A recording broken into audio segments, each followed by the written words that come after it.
Learning to control the position of your larynx is really beneficial in getting some of those higher notes you're working on and balancing out your vocal tone. So in today's video, we're going to look at, well, what is the larynx and how does it move? And then of course, we're going to do some exercises to get you in control of your larynx. Let's go. Hi singers and welcome to Singgeek. My name is Ronja Peterson and as always, I'm here to geek out on your voice. So larynx control is one of those big eye-openers in singing because once you learn to control the movement of your larynx, it really helps you singing a lot. So it's something that we talk a lot about in the vocal community. I say we just jump right in. So first I'm answering the question, what is the larynx? Then I'm answering, well, how does this guy move? And then of course we're going to do some exercises to get you in control of your larynx movements. If you already know all this awesome geeky stuff about what the larynx is, that's totally cool. You can jump right to the exercises starting at this time. So what is the larynx? The larynx is also known as the voice box, and that is because it can be kind of seen like this little box that houses your vocal folds. It's made out of cartilage and bone and ligament, and it sits right here at the top of your windpipe. And when you sing and your breath comes through, your vocal folds, they vibrate to make the sound that is your voice. Now here inside the larynx, when your vocal folds stretch, they make higher pitches, and when they relax, they make lower pitches. Now you know what the larynx is, so you might be wondering, well, how does the larynx move? It is so that there's these muscles outside the larynx called the extrinsic muscles. And these muscles can either pull the larynx up or they can pull the larynx down. You can feel it pretty easily if you place a hand on your larynx and you swallow. Let's try that together. Yeah, first it goes up and then it goes down. Many singers tend to subconsciously use these extrinsic muscles to move their larynx in accordance with their pitch. Meaning, so when they sing higher, the larynx moves up, and when they sing lower, the larynx moves down. You can try and see right now if that applies to you. So place your hand here again and sing a higher note, maybe go E, to see if you felt it go up, and then sing something lower, like the lowest note that you can think of actually. Sing really low, go ooh, yeah, right there. Did you feel it get lower? That's pretty crazy, right? Now it is so that moving the larynx up when you sing can choke up the voice.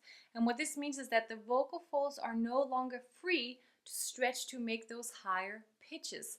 And this is usually when a lot of singers will then start forcing more air through to get those notes anyways. And that's when you sing with that lump in the throat feeling and you're feeling like you just can't get it out and it's restricting and straining your voice. So that's what happens there. And you can see the conundrum then, right? Because, well, if we're wanting to sing these higher notes, but the larynx is subconsciously going up and keeping us from doing it, what do we do? So join the club. This is why you see so many people talk about how can I neutralize my larynx, how can I dampen my larynx, how can I lower my larynx. It's because people want to learn to control where this guy is so that they can manage those higher pitches. So before we move on to the exercises for that, you might also be wondering, well, what happened with the lower notes? Why is it important to control the larynx on the lower notes? You can use this a lot. If you're singing lower notes and they have that ghost sound, like, ah, I'm singing here, it sounds like that. If I just go, ah, that's just my larynx movement. Same pitch, but my larynx went from here to here. So you can see why that's super useful when you want to sing something low and beautiful. Okay, so now you know all about the larynx. I bet you're just super excited to get controlling yours and get all the benefits. Let's get into the exercises. So if you look at my larynx right here, you'll see me moving it down at will.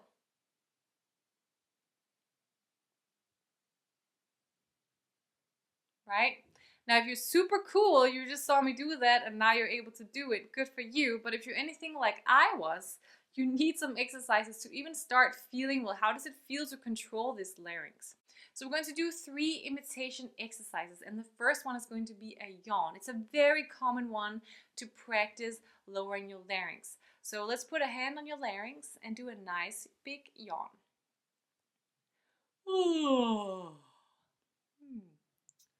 Feel it go down? One more time. Oh, very nice. So you might have heard vocal teachers also saying, sing like you're singing with a yawn, or sing with a yawn. And that's also another way to like lower, they tell you to lower the larynx while you're singing, and it opens up your throat. It also raises your soft palate a little bit. So many benefits to the yawn. The second exercise to help you lower your larynx is a sound. It sounds a little funny, but it's like this. If you say that sound, it like makes your larynx go down. You can also say it without having an open mouth. You can say it with a closed mouth, so you can go sort of like the end of a swallow when you're swallowing. And it's really funny actually, because the sound of Goofy, if you know that cartoon character, he speaks like that a little bit. He's like, oh gosh. And I actually really used that a lot when I was learning how to lower my larynx. I have a sound example of it on my website. I'll put a link to that in the description. That really helped me. The third and final sound that we're going to imitate to help you lower your larynx is that we're going to speak in a low voice.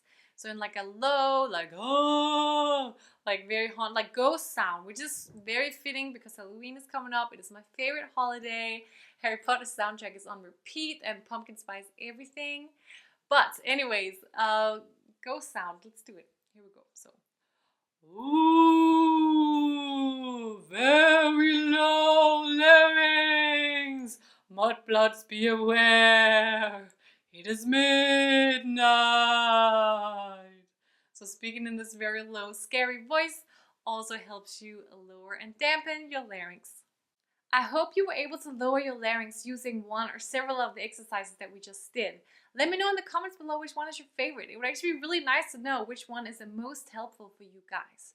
Don't be upset if you don't get this right away. It really is very varied amongst my students. Some people, they get it on their first try. Maybe as a kid, they were experimenting with making fun sounds and they just have access to this muscle group already.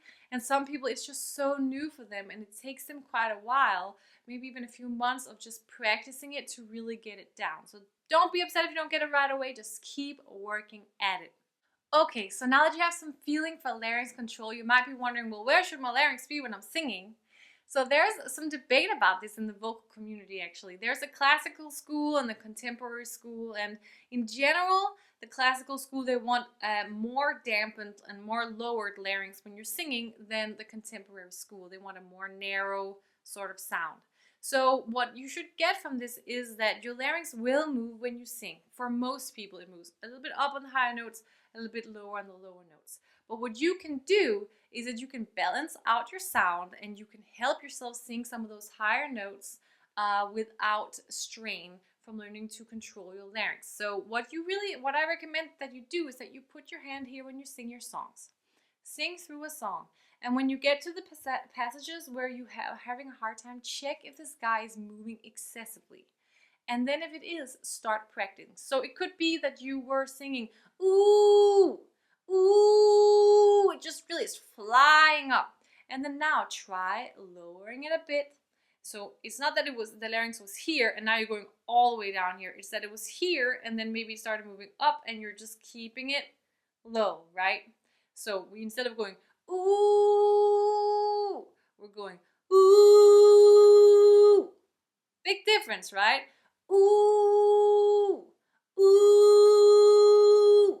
Now, I consider myself to be more of a contemporary singer. I was also educated in the contemporary style of singing, but it doesn't mean that we shouldn't use stuff from the classical school, like dampening our larynx, to help us get a fuller and an easier time singing. Next week, I'm starting a playlist with larynx control exercises, and you can get it right here. Or you can just subscribe right here and get the notification when it comes out.